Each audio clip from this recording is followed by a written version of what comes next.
Dalam nama Bapa dan Putra dan Roh Kudus, amin. Bapa di surga, berkatilah kami supaya kami semakin mengerti kehendak-Mu dan rencana keselamatan, sehingga kami memiliki pengetahuan, pemahaman yang benar tentang keselamatan itu yang dibawa oleh Putra-Mu Yesus Kristus dan berkat pencerahan Roh Kudus. Demi Kristus Tuhan dan pengantara kami. Amin. Para saudara-saudariku yang terkasih, pada tanggal 18 Mei 2020 ini, hari Senin,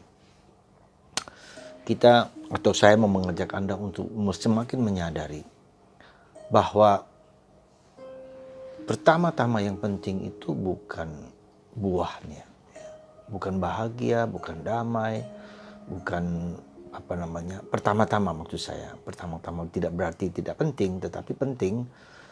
Jadi bukan buah-buahnya yang dulu pertama, tetapi kita lihat bahwa Tuhan itu memberikan kepada kita, dan Tuhan itu adalah pribadi gitu loh. Tritunggal Maha Kudus itu pribadi seperti saya dan Anda. Mengapa saya katakan ini penting bagi kita orang Kristen? Karena di dalam agama lain tidak seperti itu. Yang penting menjalankan hukum, menjalankan peraturan-peraturan, ritual-ritual, dan kita seringkali bisa jatuh ke arah itu. Ya, yang penting kita jalani aturan.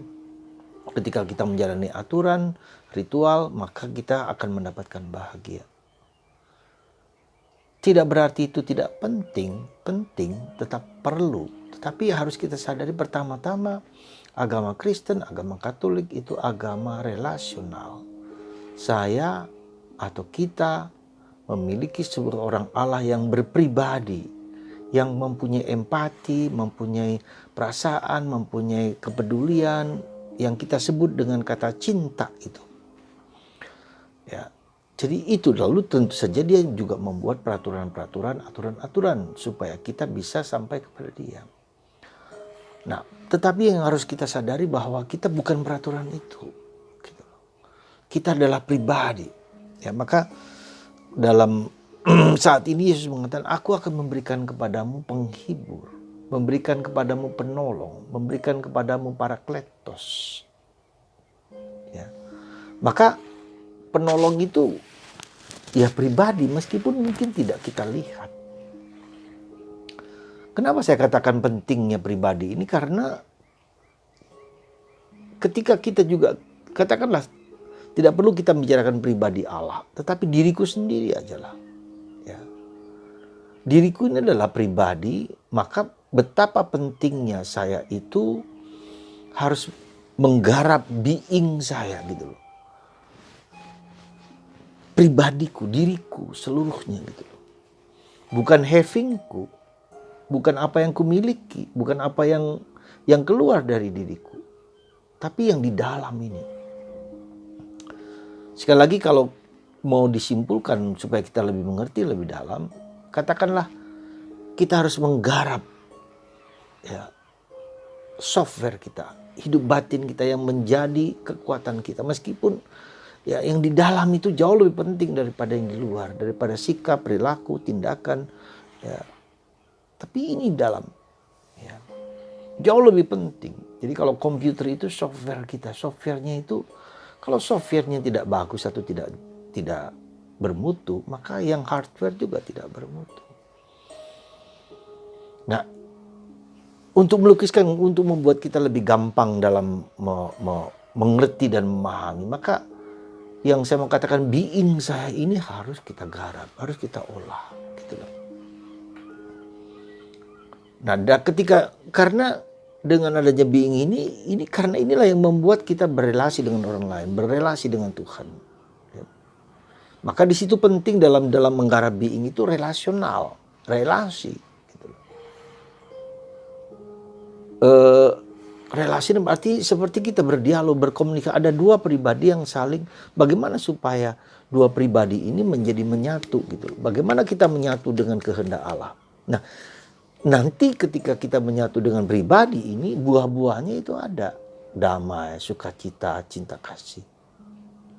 Nah, kita seringkali mengatakan ini yang harus kita cari. Bukan. Bukan kasihnya dulu, bukan kesabarannya dulu, bukan buah-buah, tapi pribadinya ini. Nah, inilah yang kita sedang persiapkan nanti dalam ya Pentakosta itu. Ya. Jadi tugas kita, tanggung jawab kita adalah membuat pribadi yang sesuai dengan kehendak Allah, dengan pribadi Allah.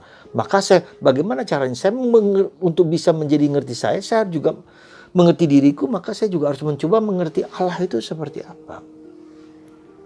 Pribadi Allah itu seperti apa? Bagaimana rencana Allah yang Tuhan kehendaki dalam diriku? Aku ngerti Tuhan punya rencana apa gitu loh.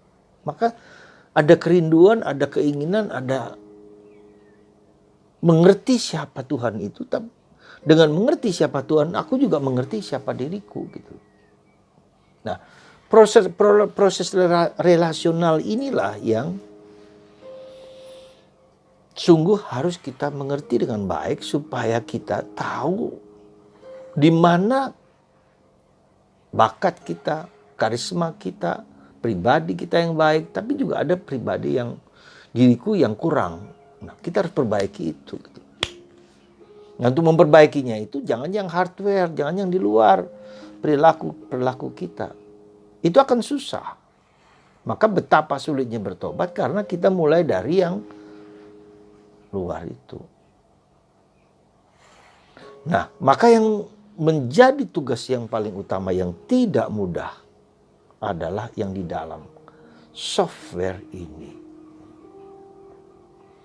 Nah, untuk menemukan yang software maka kita harus tahu apa yang disebut pain spot. Jadi masalahnya apa? Titik masalahnya di mana gitu loh. Di mana yang harus menjadi masalah, yang harus kugarap dalam diriku. Nah, untuk itu maka kita perlu apa? Kita mengerti siapa kita dan bagaimana itu ketika ada relasi dengan orang lain. Ketika kita bergaul, kita mempunyai apa katakanlah. Ya, kelemahan, kekurangan apa. Tapi lebih daripada itu sekarang menurut saya relasi dengan pribadi Allah. Dan itu tidak ditekankan, tidak diperhatikan dengan agama-agama sebelah. Yang penting hukum, peraturan harus begini, jadi kaku. Padahal Allah kita yang ditunjukkan oleh Yesus itu adalah Allah yang Bapa dan Roh Kudus. Dan roh yang kuberikan itu adalah penolong, penghibur, pengumat. Maka mari saudaraku yang terkasih dalam saat-saat ini, coba sadarkah kita akan Roh Kudus itu? Sadarkah? Tidak berarti saya juga sudah menyadari, tapi saya berjuang untuk mengerti Roh Kudus itu apa dalam hidupku. Bagaimana Roh Kudus bekerja? Roh yang sudah ada dalam diri kita, sudah ada dia dalam diriku. Sekali lagi saya katakan Tritunggal Maha Kudus sudah ada dalam diri kita. Nah, bagaimana kita menemukannya, bagaimana kita berelasinya, bagaimana kita memahami cara kerja dia. Bagaimana dia bekerja, maka saya harus menyesuaikan diri dengan dia. Maka hari ini Yesus mengatakan, jikalau penghibur yang akan kuutus dari Bapa datang, yaitu roh kebenaran yang keluar dari Bapa, ia akan bersaksi tentang aku. Ya. Jadi Roh Kudus itu keluar dari Bapa diberikan kepada kita, yaitu roh kebenaran. Jadi, roh kebenaran apa? Jadi roh yang menyatakan siapa Tritunggal itu, siapa Bapa, siapa Putra, dan siapa kita manusia. Ya. Jadi roh itulah yang membongkar, yang kecenderungan kita untuk berbohong, kecenderungan kita untuk menipu, kecenderungan kita untuk tidak mengerti gitu. Lalu menjadi mengerti siapa sebetulnya sesungguhnya itu. Dan roh itulah yang membuka mata kita siapa sesungguhnya Allah itu. Karena banyak sekali orang mengatakan siapa Allah itu A, B, dan C dan seterusnya ditawarkan. Tapi bagi kita penjelasan kebenaran seperti itu. Ya. Nah, ketika ketika kita memahami Bapa, Putra, dan Roh Kudus dengan baik, maka saya harus bersaksi kepada orang lain. Siapa sih Allahmu itu? Siapa Allah kita? Apa Allahku itu siapa? Dan bagaimana saya menghayati?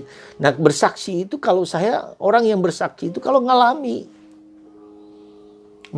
perjumpaan, pemahaman dengan Allah Tritunggal Maha Kudus, dengan Bapa, Putra. Nah, inilah Nggak mungkin orang bersaksi tanpa pengalaman akan Tritunggal. Dan ini yang tidak mudah. Kenapa kita tidak bisa bersaksi? Kenapa kita tidak bisa menyatakan kepada Allah dan orang percaya kepada apa yang saya katakan? Karena ya maaf, karena mungkin kita tidak mengalami. Betulkah? Suatu tantangan bagi Anda, bagi kita semua.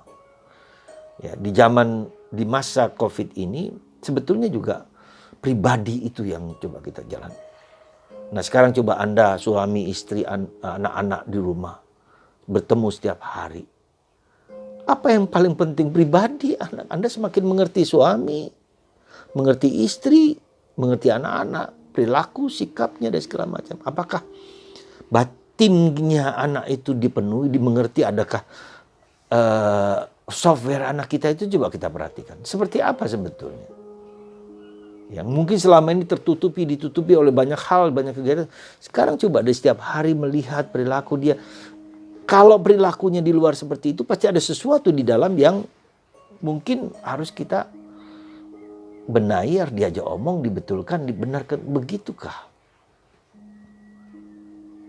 Saudara, sekali lagi, Yesus mengajak kita bahwa Allah kita adalah pribadi. Bapa, Putra, dan Roh Kudus. Maka kita berrelasi, ya, berkomunikasi. Dan tanggung jawab kita bahwa pribadiku adalah harus pribadi yang berelasi itu. Ya, yang bermutu, yang sungguh-sungguh kusadari kehadirannya. Nah, ketika hadir itulah kedamaian akan terjadi. Kebahagiaan akan terjadi. Ya, kekuatan dalam diriku akan terjadi. Saya dapat melakukan yang terbaik yang bisa saya lakukan karena ada. Maka Paulus mengatakan tidak ada satupun hal pun yang membuat aku atau cinta Kristus itu terputuskan. Entah kematian, entah penderitaan, entah kesakitan, apapun juga karena pribadi. Segala sesuatu kuanggap sampah ketika aku mengenal Kristus. Pribadi Kristus. Dan Yesus sudah tahu pribadiku. Intimior intimo meo. Yesus lebih dekat dengan diriku daripada diriku. Dia tahu siapa aku. Hanya kita yang harus tahu siapa Yesus. Siapa Bapa. Siapa Roh Kudus. Scio qui credidi. Saya tahu kepada siapa saya percayai. Semoga menjelang Pentakosta ini Anda dan saya semakin mengenal orang yang kita cintai, orang yang kita imani. Dan itu tanggung jawab Anda dan saya dan bersama-sama mengenal Kristus. Semoga Tuhan memberkati Anda, menguatkan Anda dan melindungi Anda. Menumbuhkan rahmat Roh Kudus dalam hidup Anda masing-masing. Semoga Roh Kudus menghidupkan relasi Anda dengan Tritunggal Maha Kudus. Bagi Anda yang sakit disembuhkan berkat darah dan air yang mengalir dari lambung Kristus. Dalam nama Bapa dan Putra dan Roh Kudus. Amin.